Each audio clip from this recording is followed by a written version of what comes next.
మిథున రాశి. మిథున రాశి వారికి శ్రీ పరాభవ నామ సంవత్సరం నందు చిలకమర్తి పంచాంగరీత్యా దృక్ సిద్ధాంత పంచాంగ గణితం ఆధారంగా ఈ రకమైనటువంటి గ్రహస్థితి ఉంది. మిథున రాశి వారికి ముఖ్యంగా శ్రీ పరాభవ నామ సంవత్సరంలో బృహస్పతి ద్వితీయ స్థానంలో సంచరించడం, అలాగే మిథున రాశి వారికి ఈ సంవత్సరం రాహు కేతు తృతీయ మరియు భాగ్యస్థానంలో అనుకూలంగా సంచరించడం, అలాగే మిథున రాశి వారికి శని అనుకూలంగా ఉండడం చేత శ్రీ పరాభవ నామ సంవత్సరం మిథున రాశి వారికి కలిసి వచ్చేటువంటి సంవత్సరం. మిథున రాశి వారి ఈ సంవత్సరం వృత్తి, ఉద్యోగ, వ్యాపార పరంగా మీరు తీసుకునేటువంటి నిర్ణయాలు, మీరు చేసేటువంటి ప్రయత్నాలు సఫలీకృతం అవుతాయి, కలిసి వస్తాయి. ఉద్యోగంలో నెలకొన్న అనేక టెన్షన్లు, వివాదాల నుంచి మీ యొక్క స్వశక్తితో, అనుభవంతో వాటి నుంచి బయటపడేటువంటి ప్రయత్నాలు కొంత సఫలీకృతం అవుతాయి. ఏవైనా కొన్ని ఇబ్బందులు కలిగినప్పటికీ ఏదో ఒక మార్గం దొరకడం చేత వాటి నుంచి బయటపడతారు. మొత్తం మీద మిథున రాశి వారికి శ్రీ పరాభవ నామ సంవత్సరంలో ఏప్రిల్, మే తర్వాత నుండి ఉన్నటువంటి సమయం అన్ని విధాలుగా కలిసి వస్తుంది.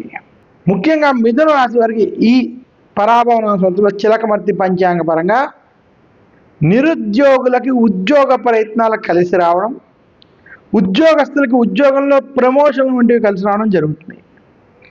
మిథున రాశి వ్యాపారస్తులకి ధన లాభం వంటివి ఉన్నాయి. గత కొంతకాలంగా ఏవైతే అప్పుల బాధలు వంటివి ఉన్నాయో వాటి నుంచి బయటపడతారు. మిథున రాశి రైతాంగం, సినీ రంగం, మీడియా రంగం వంటి రంగాల్లో ఉన్నటువంటి వారికి ఈ సంవత్సరం మార్పు తెచ్చి శుభ ఫలితాలు కలిగించేటువంటి సంవత్సరం.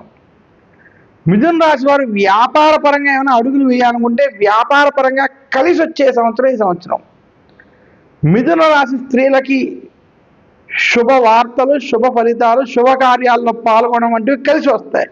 మిథున రాశి వారు కొంత కాలంగా ఏవైతే శుభకార్యాలు చేసుకోవాలని ఆలోచిస్తున్నారో అవి మీకు సఫలీకృతం అవుతాయి. మిథున రాశి విద్యార్థులకి ఈ సంవత్సరం కలిసి వస్తుంది. విదేశీ ప్రయత్నాలు వంటివి కూడా ఈ సంవత్సరం సఫలీకృతం అవుతాయి. మొత్తం మీద మిథున రాశి వారికి వృత్తి, ఉద్యోగ, వ్యాపార పరంగా, విద్యార్థులకి విద్య పరంగా 2026-27 మధ్య ఉన్నటువంటి శ్రీ పరాభవ నామ సంవత్సరం కలిసి వచ్చేటువంటి సంవత్సరం. మిథున రాశి వారు శ్రీ పరాభవ నామ సంవత్సరంలో మరింత శుభ ఫలితాలు మీరు పొందాలి అంటే శ్రీ మహావిష్ణువుని పూజించండి, విష్ణు సహస్రనామం పఠించండి. మిథున రాశి వారు ముఖ్యంగా బుధవారం రోజు శ్రీ మహావిష్ణువు యొక్క ఆలయ దర్శనం చేత మరింత శుభ